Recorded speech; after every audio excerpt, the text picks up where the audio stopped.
Welcome to my channel. જો હજી સુધી તમે આ ચેનલને સબસ્ક્રાઈબ ના કર્યું હોય તો સબસ્ક્રાઈબ અને લાઈક કરી દેજો।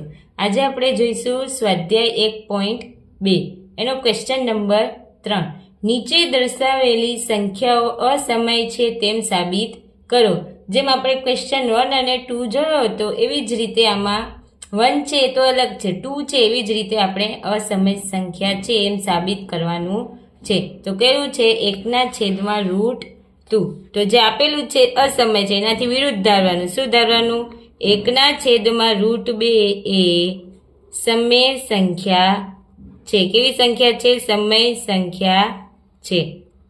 હવે 1/√2 બરાબર a/b, જ્યાં ગુસા એટલે આ કેવી a/b કેવી સંખ્યા છે? અવિભાજ્ય।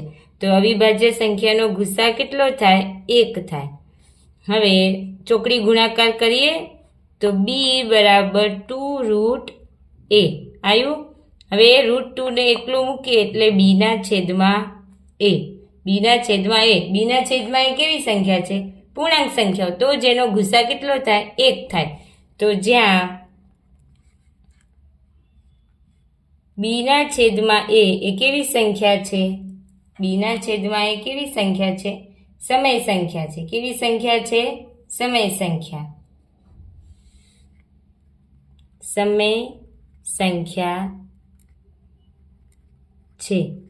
તો આ અહીંયા બી કેવો વિરોધાભાસ ઉભો થાય છે? √2 તો કેવી છે? અસમય સંખ્યા। તેથી આપણી ધારણા કેવી છે? ખોટી છે।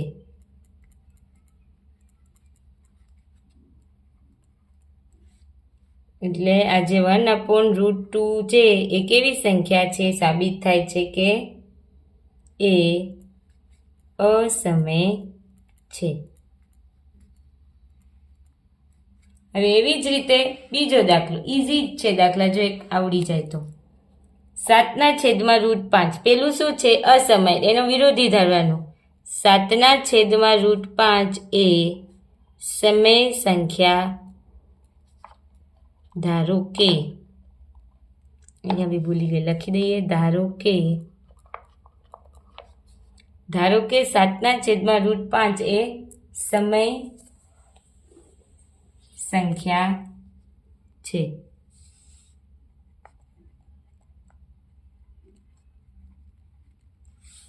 થઈ ગયું। હવે 7/5 બરાબર a/b, જ્યાં a/b એ અને b કેવી છે?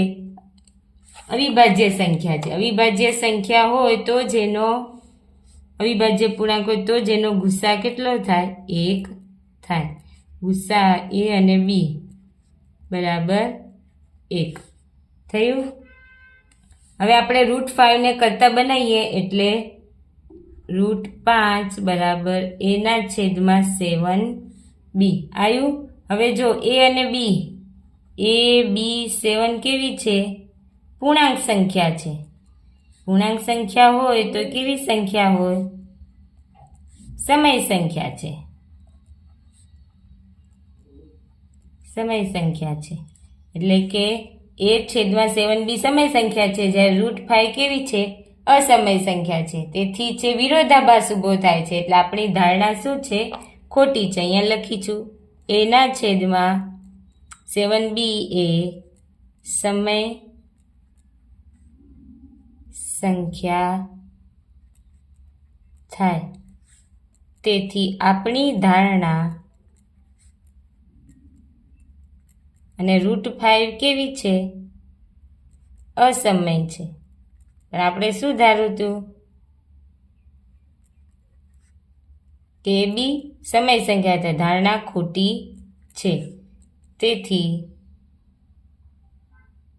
7√5 એ કેવી સંખ્યા છે?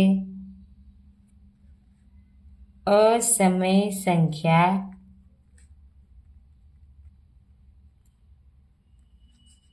છે।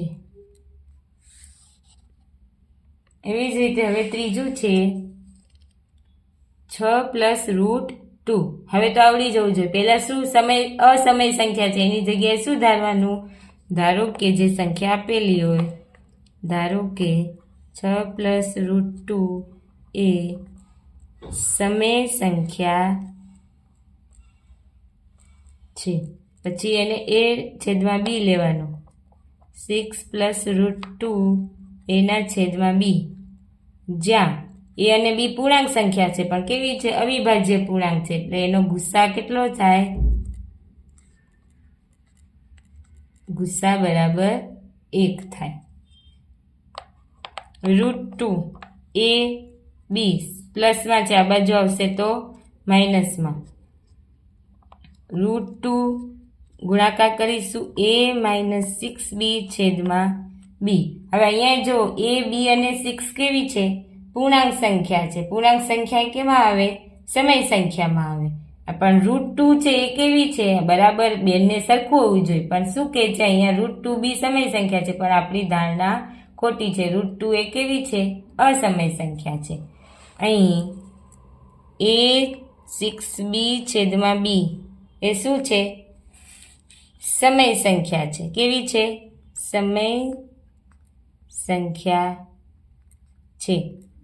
જ્યારે √2 એ સમય સંખ્યા છે. તેથી આ વિરોધાભાસ ઊભો થાય છે. આપણી ધારણા √2 એ અસમય સંખ્યા છે. આપણી ધારણા કેવી છે? ખોટી છે. સમય સંખ્યા નથી. એટલે આપણે લખીએ 6 + √2 એ અસમય સંખ્યા છે.